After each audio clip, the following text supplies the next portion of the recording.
我征服了你们这些老外，又要工厂大，又要展厅漂亮。今天我带你们看一下我们重新装修一下我们的新展厅。先看一下现在木工阶段，然后期待15天后的成品。这边是我们的卫浴专区，这里将会是1.8米左右的大柜子专区。这里会放一个格栅的黑色款，这里会放一个原木风。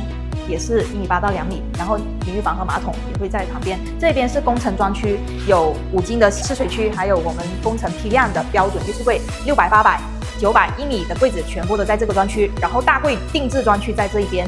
这边我们做了一个很特别的设计，就是做一个 pray room， 就是给穆斯林的客户，他们过来会有时候要朝拜，然后为了方便，我们就做了一个独立的小空间给他们方便朝拜的时候用。然后这边我们是做橱柜定制专区，有衣柜、橱柜系列，在这一整排都是。期待15天后的成品吧！随机拿捏一个要求高的别墅小老外。